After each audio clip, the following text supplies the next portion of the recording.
नमस्कार, SMD campus के channel पे मैं जितन आपका स्वागत करता हूं और मैं यहाँ मैथ्स की इस चैनल पे आप लोगों को बेटर से बेटर चीजें पढ़ाऊंगा। जो सब्जेक्ट है मैथ्स अपना वो उसको बिल्कुल बेसिक से लेके चलेंगे नंबर तक, टॉप लेवल तक। ठीक है, अब देखिए स्टार्ट करते हैं। मैथ्स का एक चैप्टर है, टॉपिक है हमारा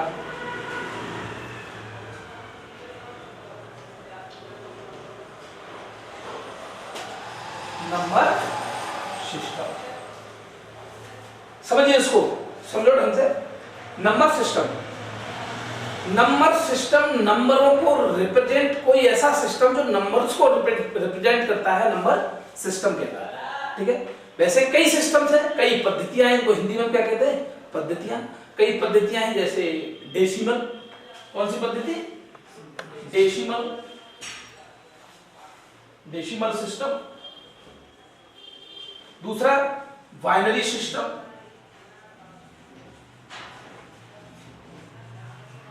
ऑक्टाडेसिमल सिस्टम, हेक्साडेसिमल सिस्टम। तो यहां हमारे कोर्स में जो है वो है डेसिमल सिस्टम। कौन सा है? Decimal system. इसी की हम बात करते हैं डेसिमल सिस्टम की। इसको हिंदी में कहेंगे हम दशमलव पद्धति। क्या कहेंगे? दशमलव पद्धति।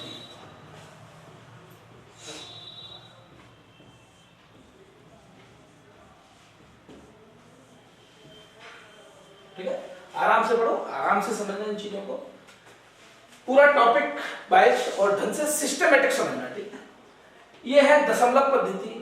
तो इसमें क्या है कि इसमें जो डिजिट होते हैं वो होते हैं 10।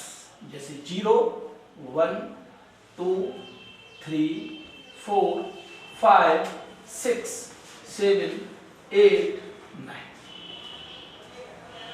ठीक है, तो दशमलव पद्धति में जो आधार होता है 10 का, वो कितने डिजिट हैं? 9। वो 0 से लेके 9, 10 डिजिट होते हैं। सॉरी, ये कितने डिजिट होते हैं? 10। टोटल डिजिट कितने होते हैं? ठीक है, यानी 1 से 9 तक के ये और एक 0, टोटल कितने होते हैं? 10 डिजिट। इनसे कोई भी हम संख्या प्राप्त कर सकते हैं, कोई भी संख्या हम बना सकते हैं। जैसे हमने कोई 5, 7, 4, 3 ये संख्या। ठीक है, इसमें इन चीजों को समझना है कि हमने इन्हीं डिजिट से लेकर, डिजिट का मतलब होता है अंक। क्या होता है? इन्हीं डिजिट्स को लेकर हम कोई संख्या बनाते हैं। तो संख्या बनाना हमने बनाई है, और जब ये संख्या बनी हमारे पास तो इस अंकों में दो चीजें आती हैं। ठीक है, और दो चीजें आती है। पहली होती है यानी फेस वैल्यू। क्या होती है? Face value. इसको कहते हैं हम अंकीय मान। क्या कहेंगे बेटा? अंकीय मान। ठीक है, यानी फेस वैल्यू होती है अंकीय मान। अंकीय मान क्या होता है कि जो संख्या, जो अंक है, जो डिजिट है, उसकी वही वैल्यू, सेम सेल्फ वही नंबर होता है। जैसे फेस वैल्यू ऑफ, मैं निकालूं फेस वैल्यू ऑफ 3। किसकी? Face value of 3। तो फेस वैल्यू ऑफ 3 कितनी होगी? ठीक है, ऐसे ही अगर मैं निकालता हूं उसकी फेस वैल्यू ऑफ 4 तो कितनी होगी? वही सेल्फ, वही अंक होता है जो उसकी फेस वैल्यू होती है। इसको क्या कहते हैं? अंक। जैसे 7 की कितनी होगी? 7 की 7 और 5 की। ठीक है, जितने भी अंक हों उनकी जो अंकीय वैल्यू होती है, जो उसकी फेस वैल्यू होती है, वो वही होती है, सेल्फ डिजिट होता है। कोई दिक्कत इसमें? ठीक है, आगे मैं चलता हूं उसको। आप लोग चलो।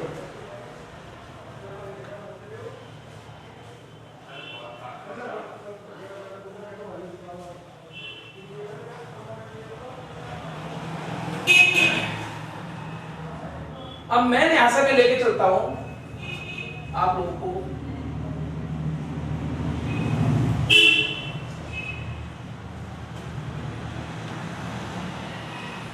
Complex number. कॉम्प्लेक्स नंबर क्या होता है? कॉम्प्लेक्स नंबर को हिंदी में कहते हैं हम सम्मिश्र संख्या। क्या कहते हैं बेटा? सम्मिश्र संख्या। जो भी संसार में संख्याएं हैं वो सारी संख्याओं का मिश्रण ही क्या कहलाता है? सम्मिश्र संख्या। ठीक है, जितनी भी संख्याएं हैं वो सारी संख्याओं का मिश्रण ही क्या कहलाता है? सम्मिश्र संख्या। ठीक है, इसे कहते हैं इंग्लिश में कॉम्प्लेक्स। अब देखिए बेटा, बहुत आराम से देखो, सम्मिश्र संख्याओं को हम दो पार्ट, कितने पार्ट? दो पार्ट में डिवाइड करते हैं, दो पार्ट में विभाजित करते हैं। पहला पार्ट है, पहला भाग है इसका रियल नंबर। कौन सा है? रियल नंबर, यानी इसको कहेंगे हिंदी में हम वास्तविक संख्या। कौन सी बेटा? वास्तविक संख्या। और दूसरा आता है आपका इमेजिनरी नंबर।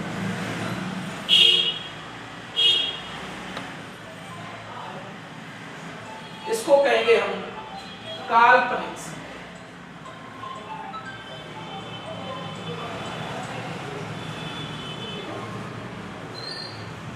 सम्मिश्र संख्याओं के दो भाग, पहला भाग रियल नंबर वास्तविक संख्या है, दूसरा भाग है इमेजिनरी नंबर यानी काल्पनिक संख्या। अब बात हम इसको समझने की करते हैं, इसको समझने की, काल्पनिक संख्याओं को समझने की कर देते हैं।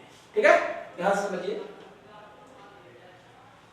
काल्पनिक संख्याएं वह होती हैं जो जिन संख्याओं की या जिन अंकों की, ठीक है, हम अपने मन में क्या कर लेते हैं? कल्पना कर लेते हैं। क्या कर लेते हैं? कल्पना। कुछ भी इमेज कर लो, तो जो इमेज की हुई बात होती है या यहाँ पे संख्याएं, तो जो संख्याओं को इमेज, जिन संख्याओं को इमेज किया जाता है वो संख्याएं क्या कहलाती है? जैसे इनका कोई निश्चित मान हम नहीं निकाल सकते, ठीक है ना। जैसे हम इसको i से रिप्रेजेंट किए, क्या है? i, और i बराबर अंडर रूट माइनस के। इसकी हम वैल्यू को, रीजनल वैल्यू, रियल वैल्यू हम इसको नहीं निकाल सकते, इसीलिए ये कैसा है? काल्पनिक।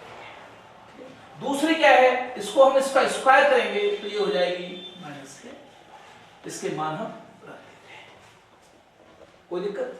जैसे कभी यूज होता है, जैसे मैंने माना 2 प्लस i, 2 प्लस i, साफ दिखा होगा 2 प्लस i। अब मैं इसका कंजुगेट होगा, क्या हुआ? कंजुगेट, संयुग्मी, क्या हुआ? संयुग्मी इसका होगा 2 माइनस i। ये यहां प्लस है तो यहां क्या हो जाएगा? माइनस 2 प्लस i और डॉट 2 माइनस i, ये इसका संयुग्मी है। तो जब इसका मल्टीप्लाई करेंगे तो क्या हो जाएगा? 4 माइनस के i। कोई दिक्कत? 4 माइनस के ये लगा हुआ है, और i स्क्वायर की वैल्यू हमें दे रखी है कितना? माइनस के। तो कितना हुआ बेटा? 4 प्लस 1 इक्वल टू, ठीक है। तो ये है काल्पनिक संख्याएं, इमेजिनरी नंबर, ठीक है। जो तो ये यहां पे होगी मेन संख्याएं, जो सम्मिश्र संख्याओं का, कौन सी संख्याओं का?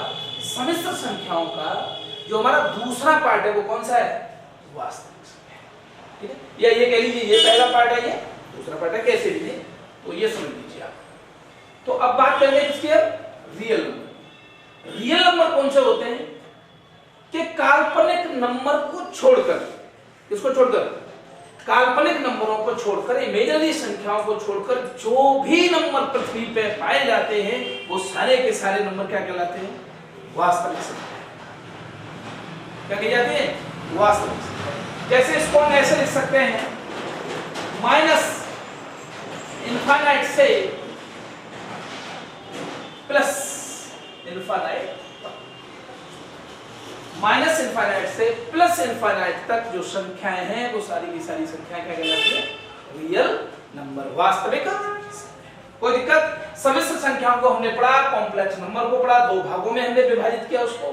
पहला था रियल नंबर यानी वास्तविक संख्याएं, दूसरी थी इमेजिनरी नंबर यानी काल्पनिक संख्याएं। काल्पनिक संख्याएं वे होती हैं जो कल्पना होती है, यानी अंडर रूट के अंदर माइनस की वैल्यू जो भी होगी वो कैसी संख्या होगी? हमेशा काल्पनिक संख्या होगी, क्योंकि हम उसका वास्तविक मान ज्ञात नहीं कर सकते, इसीलिए कैसी? काल्पनिक संख्या कहलाएगी।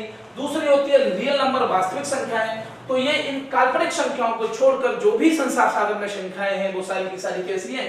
वास्तविक संख्याएं, यानी माइनस इनफाइनाइट से लेकर के और प्लस इनफाइनाइट तक संख्याएं होंगी, वो क्या कहलाएंगी?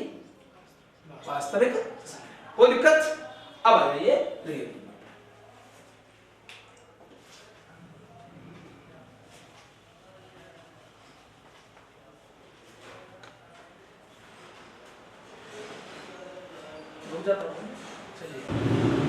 अब मैं बात कर रहा हूं यहाँ पे कॉम्प्लेक्स नंबर के दो पार्ट, एक रियल नंबर और कॉम्प्लेक्स को मैंने बता दिया। अब बात कर रहा हूं इसकी रियल नंबर।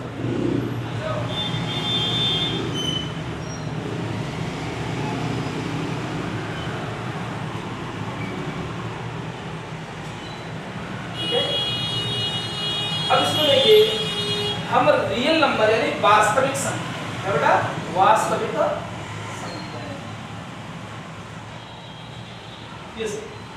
वास्तविक संख्याओं को भी हम कितने पार्ट में डिवाइड कर देंगे? दो भाग। वास्तविक संख्याओं को हम जब दो भाग में डिवाइड कर देते हैं यहाँ पे, तो पहली होती है डेसिमल नंबर और दूसरा होगा बेटा इंटीजर। ठीक है, पहला क्या होगा? डेसिमल यानी दशमलव, और दूसरा होगा पूर्णांक। ठीक है, पहला क्या होगा? डेसिमल दशमलव और दूसरा होगा पूर्णांक। ये रियल नंबरों को यानी वास्तविक संख्याओं को हम कितने प्रकार से? दो प्रकार से विभाजित कर देते हैं।